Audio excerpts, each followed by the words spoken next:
After 8 years on the run, Paul Schäfer was finally arrested. He was arrested on the suspicion of assisting the Pinochet regime in the disappearance of political prisoners, of manufacturing weapons, and of even more darker crimes. In the now infamous Colonia Dignidad. This commune was in Chile and was established shortly after the Second World War, presenting itself as a religious commune with happy productive settlers. The reality could not be further from the truth. In today's video, we will cover the disturbing horrors of life within Colonia Dignidad. It is perhaps helpful to start with the early life of Colonia Dignidad's founder, Paul Schäfer. He was born on the 4th of December 1921 in Troisdorf, Germany. He was noted as being clumsy and a poor student. In a grim example of just how clumsy he was, a young Paul once attempted to untie his shoelaces with a fork, but he ended up gouging out his right eye. During the Second World War, he reportedly unsuccessfully attempted to join the SS. Instead, he worked as a nurse and orderly at a field hospital in occupied France. After the war, Schäfer joined the Evangelical Free Church as a youth leader. He did not last long, with accusations that he had abused boys under his care. Instead, Schäfer set off as a travelling preacher, dressed in traditional German clothing and encouraging people to confess their sins to him. He was noted for his charisma and was able to build a loyal congregation. In 1953, he founded an orphanage for widows and orphans of the war, with those staying there giving 10% of their earnings. Again, accusations that Schäfer had abused children under his care were brought to light, this time with warrants issued for his arrest. Schäfer and some of his loyal followers instead fled, eventually meeting the Chilean ambassador to Germany. Like so many Nazi fugitives, Schäfer made his way to South America, where he would begin anew. In January of 1961, Schäfer made his way to the capital Santiago, before locating a 4,400-acre ranch in the countryside. With funds from his German congregation, he purchased the land, and around 250 of his congregation followed him to Chile. They set about recreating a traditional Bavarian village, planting crops and establishing Schäfer's cult of personality. Schäfer dictated the very way the colonists were to live. There were to be no secrets at Colonia Dignidad, with daily confessions to Schäfer and to the wider commune. Any private conversations were banned, with a rule stating that two people talking alone invited the devil to corrupt them. Schäfer gave himself the moniker the Permanent Uncle. Families were broken up and people segregated by age and sex. People lived in dorms 6 to a room, with little in the way of possessions. Men would work jobs such as in the plants, at the mills, and as labourers. Women would work the kitchens, as nurses, and with animals. Both would work the fields, harvesting the many crops the commune grew. All of this was done without pay, save for the lodgings and food. One of Schäfer's key teachings was that a woman's sexuality could lead to untold sin, resulting to the segregation of men and women. Relationships were discouraged, with Schäfer dictating whether any couple that did form could marry. Very often such relationships were denied, though rarely women did fall pregnant. These women were kept separate from the rest of the commune, and when they did give birth, the child would be taken away and raised separate from the mother. In all, only 60 children were born at Colonia Dignidad over the 36 years that Schäfer was in control. One of the notable additions to Colonia Dignidad was a charitable hospital, with 65 beds, an operating room, and a maternity ward, which was particularly loved by locals. For many impoverished Chileans living near Colonia Dignidad, it was a lifesaver. In addition to offering free treatment, mothers who delivered their children were also given enough powdered milk for the child's first 6 years. In total, 26,000 patients were treated free of charge by the Colonia Dignidad hospital. But despite this seemingly idyllic living and charitable work, the true nature of Colonia Dignidad was much darker. By separating people by age and from their families, it was not uncommon for children to grow up not knowing who their parents and siblings were. Schaefer was ingrained into each of their lives. According to one psychologist who has since studied Schaefer's rule, everything was done to further Schaefer's religious cult of personality, with individuality subsumed. The colonists were encouraged to denounce one another if they witnessed any sin, in exchange for rewards or Schaefer's favour. At every mealtime, Schaefer would read aloud a list of accused sinners, who in front of everyone else would need to stand up and confess their crime. It was not just the isolation and the emotional reliance on the cult that sought to break the will of the colonists, but the constant work, drugging, and electroshock therapy that were all used. Schaefer would detail the horrors of the outside world, and the spread of communism using faked and spliced news footage. For many of those who followed Schaefer to join his commune, there was a fear of an invasion of Germany by the Soviet Union. This was a primary motivator. By deceiving the colonists into believing the world had fallen, Schaefer manipulated these fears and remained in control. On top of all this, Schaefer organized a paramilitary force who would refer to him as General. These men were loyal to Schaefer, heavily armed, and trained in martial arts. All men were required to carry weapons and prepared to defend Schaefer and their home. The perimeter of Colonia Dignidad was protected by an 8-foot fence, guard posts, and barbed wire. Armed men and attack dogs patrolled the border. Many of the weapons were smuggled to Chile from Germany aboard containers that were marked as charitable aid, which meant they went uninspected by customs. Eventually, the colony began to produce their own weapons, fabricating them on site and used to arm the colonists. All of this created an obedient society where Schaefer could act without consequence and continue his abuse of children. Schaefer created a role for young boys he favoured and wished to prey upon. These sprinters, as they were called, would carry out all manner of tasks for Schaefer, from relaying messages across the colony to tying Schaefer's shoelaces.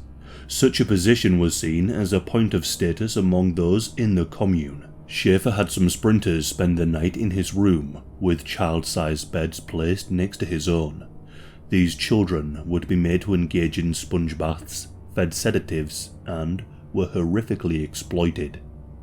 The colony grew in size, often through violent means. By annexations, they would claim land and scare off the previous owners. One example involved the colonists taking ownership of a nearby chapel and its associated land. When the nuns who lived there refused to vacate their property, they were violently harassed. Guns would be fired to intimidate the nuns, whilst bright lights were shone into the buildings at night. Children who sought to attend the chapel were assaulted, and the colonists spread falsified footage of the nuns engaging in sexual relationships with the priests. In the end, Schaefer ordered the houses to be burned down in order to claim the land as his own. Despite the authoritarian and all-encompassing control, some did attempt to flee Schaefer's control, but those who did would be pursued and dragged back into the commune. One escapee, by the name of Wolfgang Müller, attempted to escape 3 times. In 1966, in his final attempt, Müller managed to make it to the German embassy in Santiago, and obtained a level of police protection by moving into a safe house. Schäfer ordered his paramilitary to break into the safe house to bring him back to the colony. Thankfully, the thugs were beaten back by the police, allowing Müller to flee to Germany. Despite the public accusations levelled by Müller and Schäfer's outstanding warrant, little was done, with the colony's charitable work through the hospital playing a major role in allowing Schäfer to remain free, but so too did his ties to the Chilean elite and what he could offer them. When General Augusto Pinochet took power by a military coup on the 11th of September 1973, socialists who had served and supported the deposed president Salvador Allende took up arms against the military.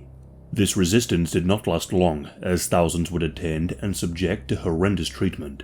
It is thought that as many as 45,000 people were detained, subjected to torture, and an estimated 1,500 people executed. In the years that followed, Pinochet developed his secret police force, the DINA. and these were used to crush political opposition. Schaefer and Pinochet formed an alliance, with Colonia Dignidad used as a site for Dina torture and disappearances. As Colonia Dignidad had isolated itself from the outside world, it offered Pinochet the perfect place to dispose of his political enemies. In the years that would follow, mass graves of dissidents and the cars of the disappeared would be located on Dignidad land. One thing that Schaefer could offer Pinochet of particular interest was the training of Dina agents in the arts of torture. In secret underground tunnels, political prisoners would be held at Colonia Dignidad. Dina agents would carry out torture and interrogation under the tutelage of Schaefer. Schaefer had long developed his torture methods on dissidents within Colonia Dignidad. Entire wings of the charitable hospital held prisoners, often incapacitated by drugs and electroshock.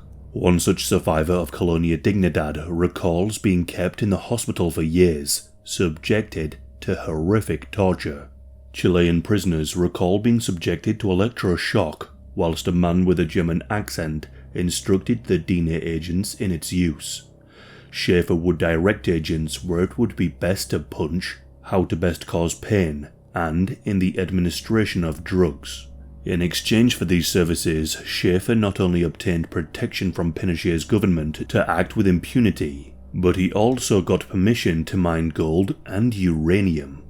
Colonia Dignidad also played host to Project Andrea, the Dina's sarin gas manufacturing program. Sarin gas is an extremely toxic, colourless and odourless weapon of mass destruction. If a person inhales a lethal dose, death will follow within a matter of minutes, as it shuts down the person's nervous system. The gas was to be used against Pinochet's political opponents both in Chile and abroad. Colonia Dignidad offered the Dina a secure and private location for sarin gas production. It is thought that as many as 100 political prisoners were sent to Schaefer to be executed. Dina agents would drop off prisoners for them to be killed by Schaefer's men. As with many of the victims of Pinochet's regime, many of the bodies have to this day not been found. It is understood that after the initial years of political repression and violence, that Pinochet ordered the mass graves and bodies to be destroyed. Only a few hundred bodies of the 3,000 or so believed to have been killed have ever been found, as the bodies were destroyed with chemicals.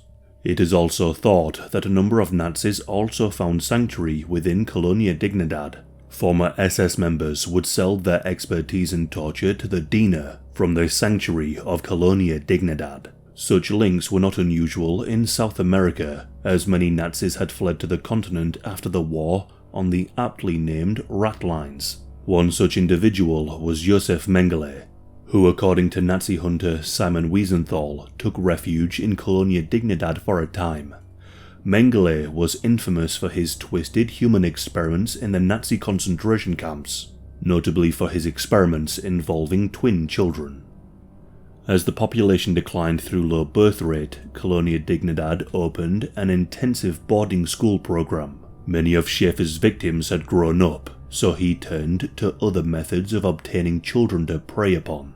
They offered local children free boarding, education into what seemed to the outside world as the perfect environment.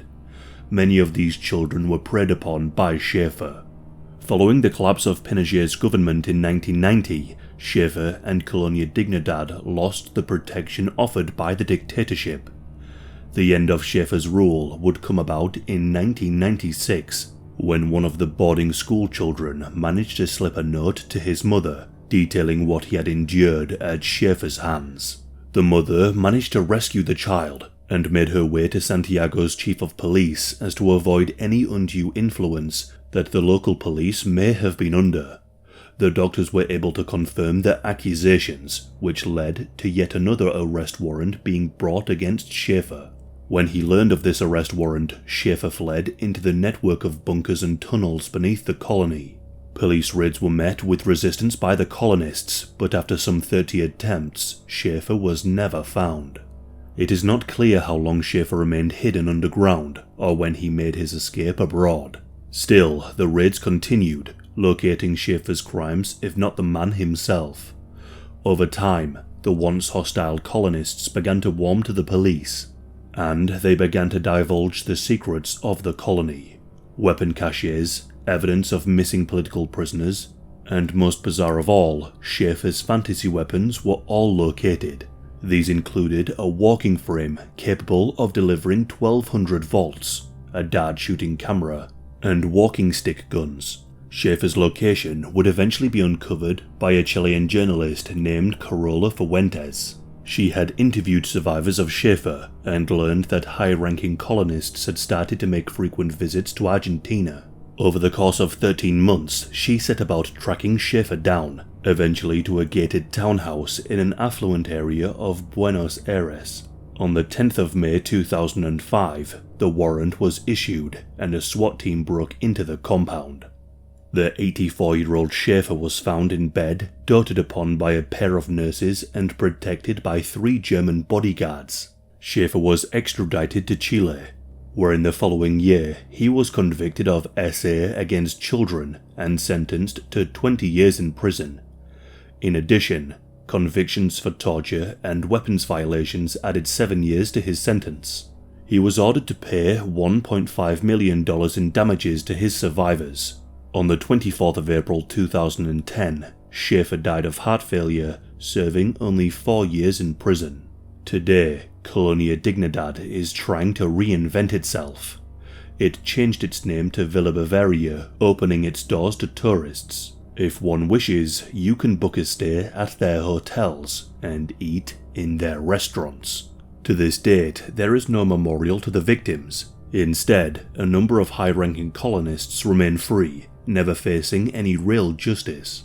A founding member of the colony, Reinhard Düring, and Schäfer's right-hand man Hartmut Hopp both fled to Germany. In 2019, their files were closed by the German justice system.